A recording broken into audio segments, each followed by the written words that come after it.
Hello dear student, this is Dr. Mahendra Bise from Department of Botany, Late Kumari Durga Ke Banmeru Science College, Lonar. Friends, in today's lecture, I will discuss about the taxonomic rank, typification and valid publication, which is our fourth lecture among the angiosperm systematics and biodiversity for BSc second, same third, as per the syllabus of Sant Gadge Baba Amravati University, Amravati in botany subject. Okay. Friends, as per in last lecture, we already discussed about the introduction of angiosperm, then the major classes of angiosperm, classification of angiosperm, and what is the taxonomy, then nomenclature system, binomial nomenclature, international code for botanical nomenclature, and the different principles and the nomenclature system. Okay. In continuation with this lecture, in today's lecture we will discuss about firstly taxonomic rank. See, as per the accepted system of classification, each individual plant is treated as belonging to a number of taxa of different ranks. It means in taxonomical study किंवा मित्रांनो पहा, या टॅक्सॉनॉमिकल स्टडीमध्ये प्रत्येक जे काही plant species असेल किंवा त्याच्या ज्या काही त्याच्यावरची जी काही जीनस असेल, फॅमिली असेल, ऑर्डर असेल, या प्रत्येकाला एका सिस्टमॅटिक वेनं क्लासिफाय केलं जातं. याला सिस्टमॅटिक अरेंजमेंट असं म्हटलं जातं. आणि या सिस्टमॅटिक अरेंजमेंटमध्ये या प्रत्येक टॅक्सॉनॉमिक कॅटेगरीला टॅक्सॉनॉमिक रँक दिलेली आपल्याला पाहायला मिळते. And generally the species is considered as a basic unit of this classification. See, in this present slide you can observe at the bottom of the slide or bottom of this table you can observe the species. So these species or species of any plant which is considered as a basic unit of that classification. But before this you can observe the main rank of the flowering plant in the ascending order, like genus, then त्याच्यावरती आहे family, नंतर order, sub class and class, division और phylum and kingdom. तर अशा प्रकारे प्लांटचं वर्गीकरण करत असताना, क्लासिफिकेशन करत असताना वेगवेगळ्या प्रकारचे प्लांट आहेत. या प्लांटचे आपण सुरुवातीला फॅमिली तयार केली, मग अशा वेगवेगळ्या प्रकारच्या फॅमिली एका ऑर्डर प्रमाणे किंवा एका ठराविक प्रकारचे सिमिलर कॅरेक्टर्स दाखवतात. मग त्याला एक ठराविक ऑर्डर त्याची तयार केली गेली. मग काही ऑर्डर जे आहेत या काही वेगळ्या प्रकारच्या क्लासेसमधले आहेत, बरोबर. जसे की सिम्पली बघा, प्लांटमध्ये ज्यावेळेला आपण किंगडम प्लांटी आहे की नाही, लिव्हिंग ऑर्गॅनिझम जे आहेत, या लिव्हिंग ऑर्गॅनिझमपैकी 5 किंगडम आपण त्याचे पहिल्यांदा 5 किंगडममध्ये क्लासिफिकेशन केलेलं आपल्याला पाहायला मिळतं. Kingdom Protista, kingdom Monera, kingdom Plantae, kingdom Animalia and kingdom Fungi. त्यापैकी सगळे जे काही प्लांट आहेत हे कशापैकी आहेत, किंगडम प्लांटीपैकी आहेत. तर मग किंगडम प्लांटीमध्ये पुन्हा आणखी वेगळ्या प्रकारचे डिव्हिजन्स आहेत. जसं की अल्गी असेल, त्यानंतर ब्रायोफाईट्स, टेरडोफाईट, जिम्नोस्पर्म, अँजिओस्पर्म, बरोबर. सेकंड लेवलला पहा, आता ही हेरार्ची किंवा टॅक्सॉनॉमिक रँक कशी केली जाते, तर पहिल्यांदा मेजर ज्या काही मोठ्या ज्या काही ब्रांचेस आहेत, मोठमोठे ग्रुप आपल्याला या लेवलला क्लासिफाय झालेले पाहायला मिळते. सगळे प्लांट आहेत, पण प्लांटचे सुद्धा काय केल्यानंतर डिव्हिजननुसार ग्रुप केले गेले.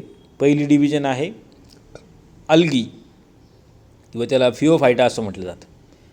सेकंड आहे ब्रायोफायटा, नंतर थर्ड आहे टेरडोफायटा, फोर्थ आहे जिम्नोस्पर्म, अँजिओस्पर्म किंवा याला एकत्रित स्पर्मॅटोफायटा असं म्हटलं जातं. स्पर्मॅटोफायटा म्हणजे काय, की ज्याला सीड आणि किंवा फ्लावर बिअरिंग प्लांट्स, जे काही प्लांट ज्या प्लांटला फ्लावर येतात, सीड येतात, त्याला म्हटलं ते स्पर्मॅटोफायटा.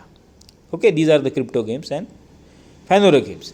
त्यानंतर मग सब फायलम आपल्याला त्याच्या खालोखाल काही पाडलेले आपल्याला पाहायला मिळतील, बरोबर. जसं की मग याच्यामध्ये स्पर्मॅटोफायटा जे आता मी लास्टली सांगितलं तुम्हाला, ते स्पर्मॅटोफायटाचे पुन्हा 2 सब फायलम केलेले आपल्याला पाहायला मिळतील. एक आहे अँजिओस्पर्म आणि जिम्नोस्पर्म. मग अँजिओस्पर्मचे पुन्हा 2 क्लासेस, मोनोकॉट अँड डायकॉट किंवा मोनोकॉटलिडॉन्स अँड डायकॉटलिडॉन्स. त्यानुसार मग पुन्हा आता डायकॉट प्लांट जे त्याचे पुन्हा काही सब क्लास किंवा मग त्याच्यामध्ये काही ऑर्डर्स येतील, राईट. आणि या ऑर्डरच्या खालोखाल काही वेगळ्या प्रकारच्या फॅमिलीज, आणि मग या फॅमिलीज खाली काही सब फॅमिलीसुद्धा येतात. आणि या सब फॅमिली किंवा फॅमिलीच्या अंडर आपल्याला जीनस जे आहे ते क्लासिफाय केलेले पाहायला मिळतील. मग जीनसनंतर स्पेसीज. म्हणजे याचं साधारणतः एक लक्षात घ्या, एक जे काही किंगडम प्लांटी आहे, या एका किंगडम प्लांटींच्या अनेक डिव्हिजन असू शकतात. मग एका डिव्हिजनचे अनेक एका डिव्हिजनचे क्लासेस असू शकतात. मग एका क्लासेसचे सब क्लास असू शकतात. मग एक सब क्लास असेल त्याच्या काही अनेक ऑर्डर असू शकतात. एका ऑर्डरच्या पुन्हा अनेक फॅमिली असू शकतील आणि एका फॅमिलीच्या अंडर अनेक जीनस या ठिकाणी असू शकतील. मग एका जीनस खालीसुद्धा पुन्हा अनेक स्पेसीज आहेत. मग स्पेसीजच्या खालोखाल जर तुम्ही बघितलं तर पुन्हा आणखीन काही सब स्पेसीज म्हणा किंवा काही व्हरायटी किंवा काही फॉर्मा या स्वरूपामध्ये आपल्याला ह्या प्लांटचं क्लासिफिकेशन केलेलं बघायला मिळतं. आणि या ज्या काही कॅटेगरी वापरल्या गेल्यात, ॲक्सेप्टेड टॅक्सॉनॉमिक हेरार्चिकल रँक्स जे आहेत हे याप्रमाणे. मग पहिल्यांदा किंगडम, त्यानंतर division, sub division, class, sub class, order, family, sub family, genus, and lastly the species. And after that you may say subspecies, variety and forma also. But in these, the term that is taxon, which is referred to a taxonomic group. Taxon म्हणजे काय, तर कुठला तरी एखादा taxonomic group, म्हणजे तो एकतर phylum असेल, डिव्हिजन असेल, क्लास असू शकतो, ऑर्डर असू शकतो, फॅमिली, जीनस, स्पेसीज या कुठल्यापैकी एक जे असेल याला टॅक्सॉन असं म्हटलं जातं या ठिकाणी. And system of nomenclature, it will provides a hierarchical arrangement of that rank like this, and every plant is treated as a member of taxa. प्रत्येक प्लांट जे आहे ते या सिस्टीमनुसारच काय केलं जाते, क्लासिफाय केलं जातं. And these are classified by this taxonomic rank. So these are the taxonomic rank which are used for classification of any of the plant or plant species. झालं. आता नंतर दुसऱ्या एका ह्या टेबलमध्ये बघा स्टँडर्ड सफिक्स किंवा एंडिंग असा शब्द वापरला आहे वरती, आणि त्या खालोखालीकडे खाली एक डॅश देऊन पुढचे काही स्पेलिंग लिहिलेले आपल्याला पाहायला मिळतील. हे काय, तर याचा अर्थ असा आहे की जे काही कुठं तुमचं किंगडम असेल, डिव्हिजन असेल, class, order, family, genus, species जे काय असेल, तर शक्यतो या ठिकाणी जे काही नावं दिली जातील, नॉमेनक्लेचर केलं जाईल त्या टॅक्सॉनॉमिक ग्रुपचं, तर त्याच्या शेवटी या प्रकारचे सफिक्स असू शकतात किंवा असायला हवेत. अशा प्रकारचं एक प्रिन्सिपल जे आहेत ICBNचे त्यानुसार दिलेलं आपल्याला पाहायला मिळतं. जसं की से फॉर एक्झाम्पल ऑर्डर, कुठलीही एखादी ऑर्डर असेल, ओके, लाईक ऑर्डर क्रुसिफेरेल्स और रॅनेल्स, अशा प्रकारच्या काही ऑर्डर आहेत, तर त्या ऑर्डरच्या शेवटचे शब्द मात्र ALES अशा प्रकारे असतील, म्हणजे जेणेकरून हे नाव जे आहे ते एखाद्या ऑर्डरचं आहे हे आपल्याला आयडेंटिफाय करता येईल, बरोबर. जसं की वरती बघितलं बघा आपण, Bryophyta, Pteridophyta, PHYTA, phyta means phylum, okay, किंवा डिव्हिजन म्हणा त्याला.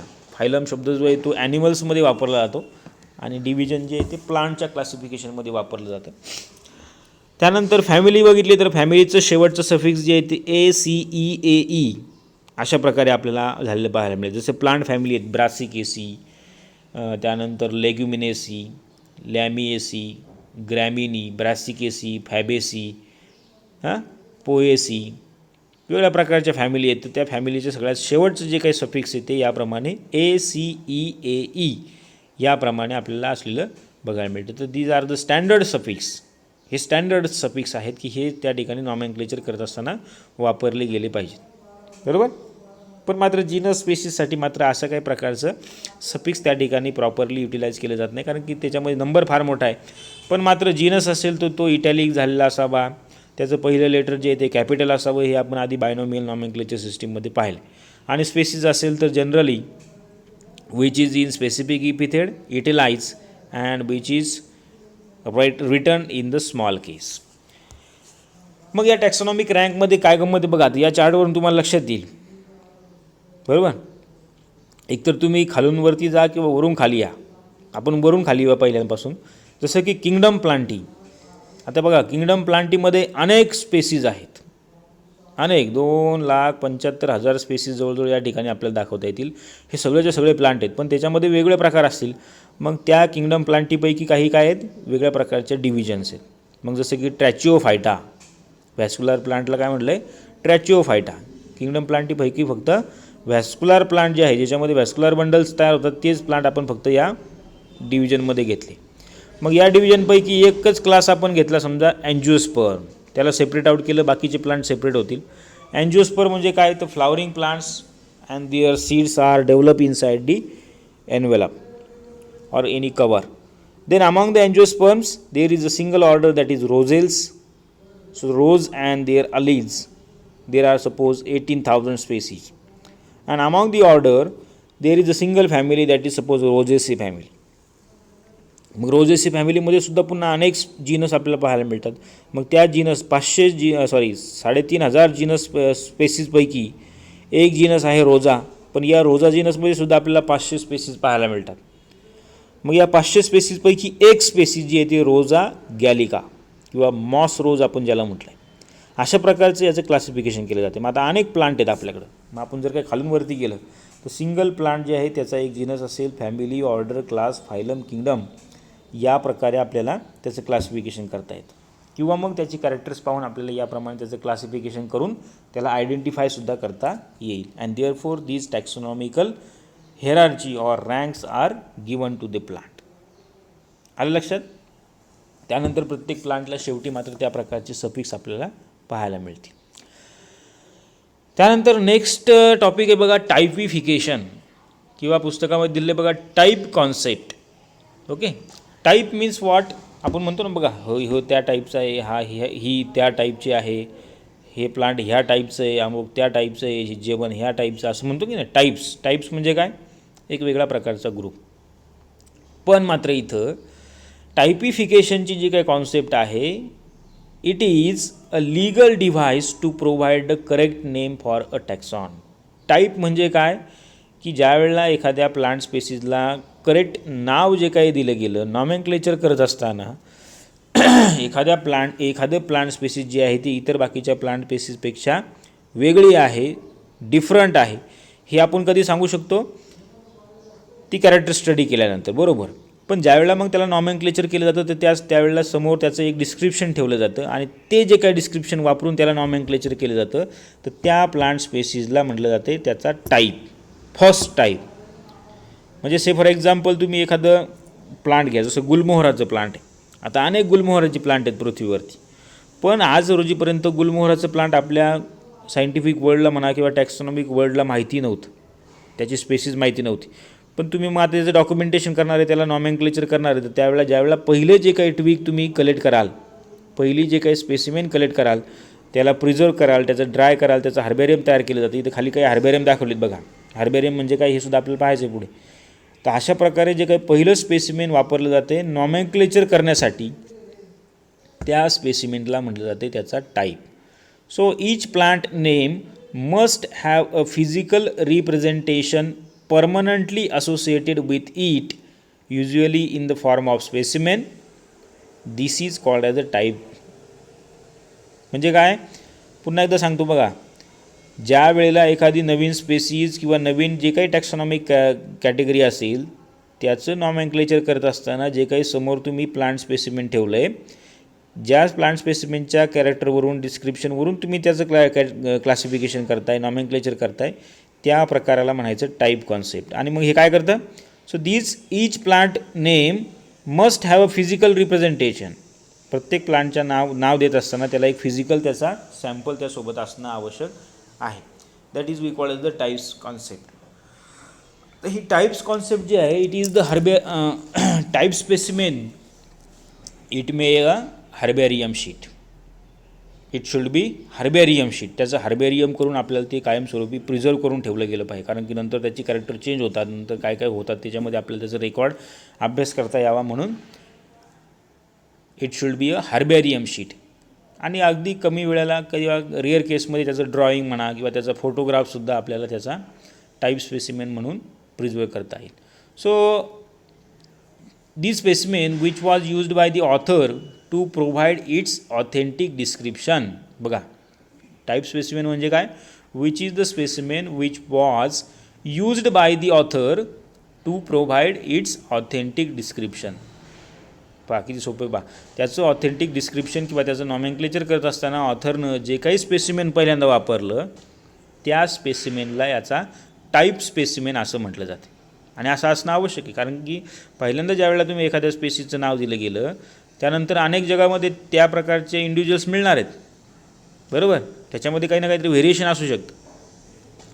परंतु ज्यावेळेला तुम्ही त्याचं नॉमेनक्लेचर केलं त्यावेळेला एक जे काही सॅम्पल हातामध्ये ठेवलं त्याला म्हणायचं टाईप स्पेसिमेन. आणि मग ही जी काही कॉन्सेप्ट आहे, as per the ICBN this type of genus is a species and a type of family is a genus. मग बघा, एखादा जीनस जर असेल, आता टॅक्सॉनॉमिक कॅटेगरी किंवा हेरार्चिकल रँक आपण बघितल्या मगाशी, एखादा नवीन जीनस आपल्याला फाइंड आउट झाला, एखादी नवीन फॅमिली क्रिएट करायची, मग त्या नवीन फॅमिली क्रिएट करत असताना त्याचं टाईप स्पेसिमेन कोणतं असेल, एखादा जीनस. आणि एखादा नवीन जीनस जर काही डिस्क्राईब करायचं असेल तर त्याचं टाईप स्पेसिमेन काय असणार आहे, एखादी स्पेसीज असं असणार आहे. मग आता वेगळ्या प्रकारचे टाईप स्पेसिमेनचे सुद्धा वेगळ्या प्रकारचे काही काइंड्स आपल्याला पाहायला मिळतील. So types are essential name standards and there are different types of nomenclature types.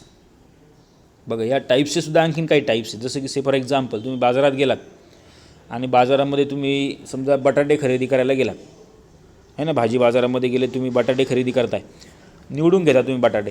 मग पहिला जो काय बटाटा तुम्ही उचलणार त्याला म्हणायचं आहे त्याचा होलो टाईप.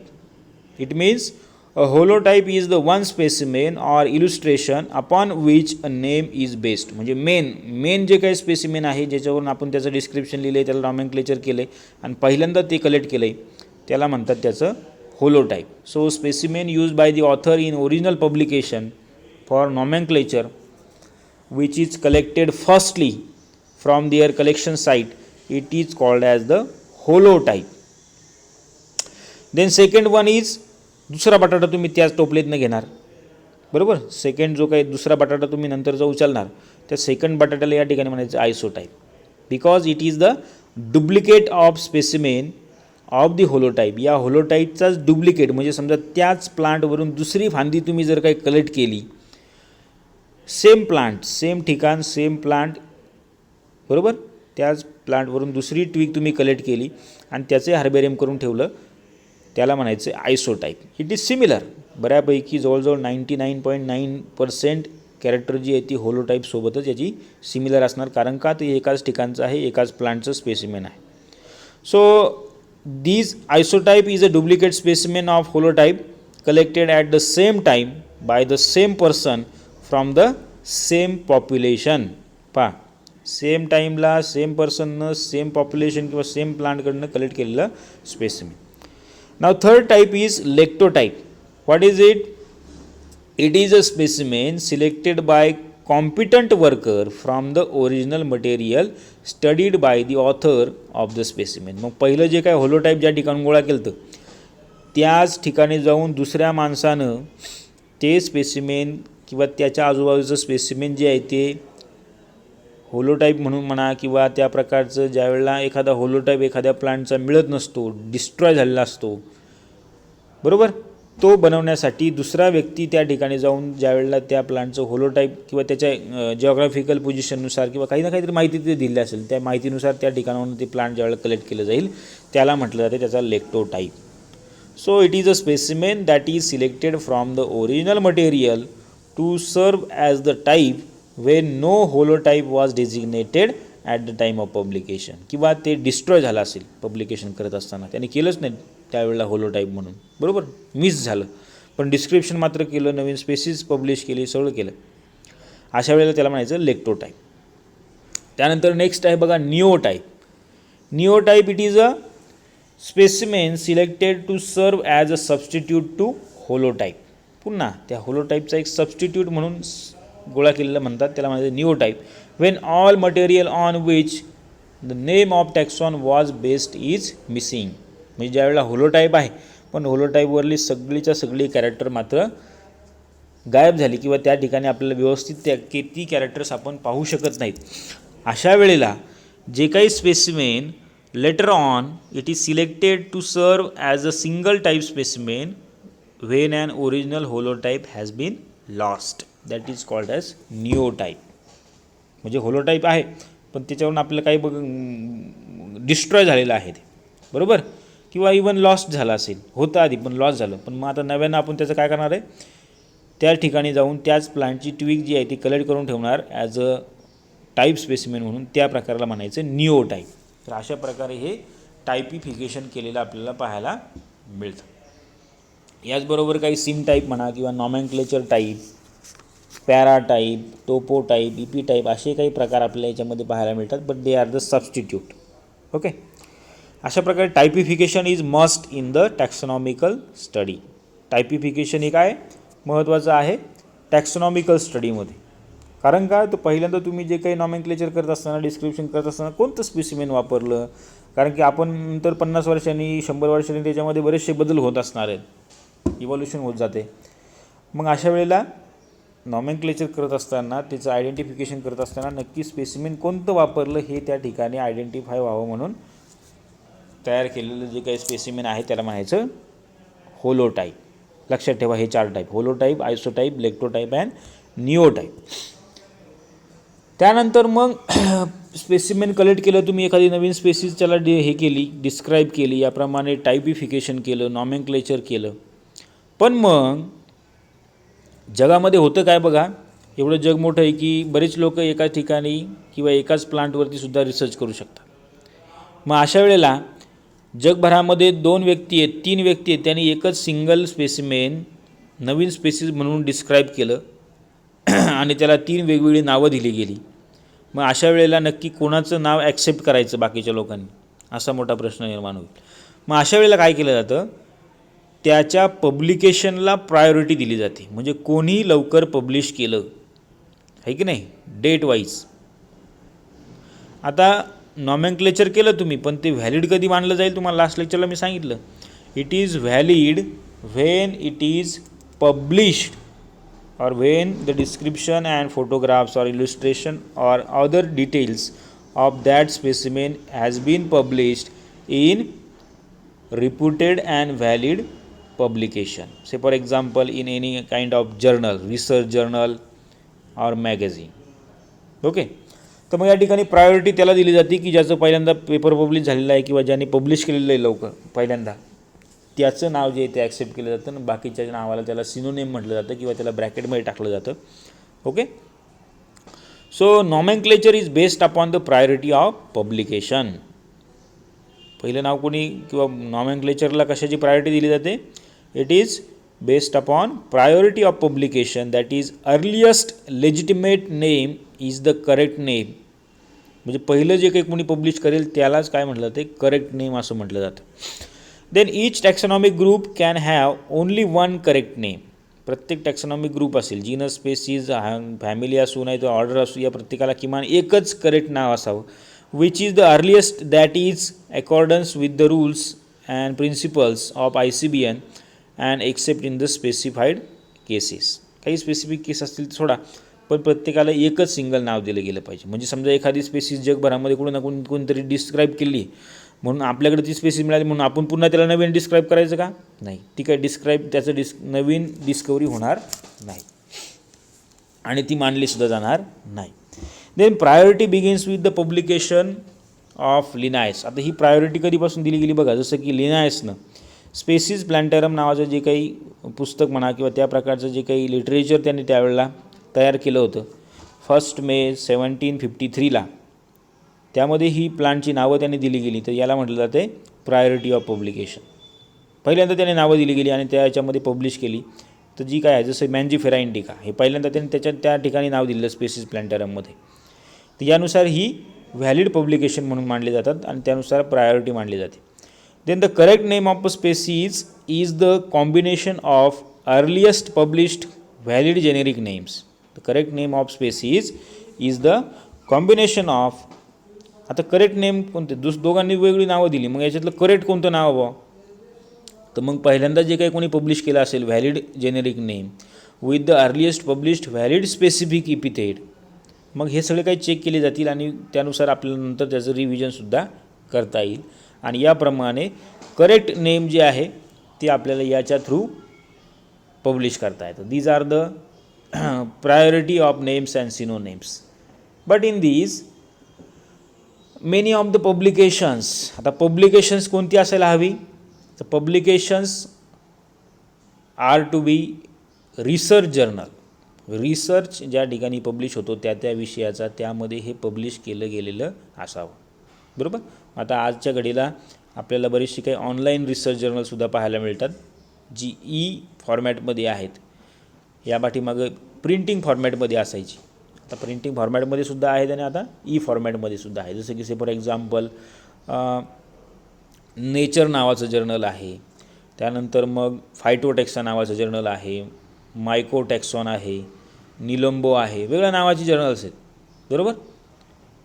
तर ही जे काही जर्नल्स आहेत रिसर्च जर्नल, या जर्नलमध्ये हे जे आहे ते पब्लिश केलं जातं आणि त्याला म्हटलं जाते valid publication.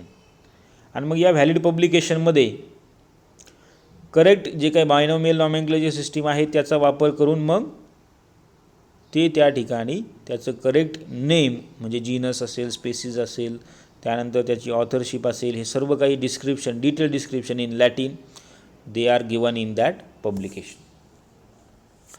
Then in this, if the same taxon has often been described and named more than once, एकच सेम टॅक्सॉन जे आहे ते नंतर कोणतरी डिस्कवर केलं आणि त्याला पुन्हा नव्यानं नाव दिलं, तर अशा वेळेला मात्र मग काय केलं जातं, it is non as the synonyms.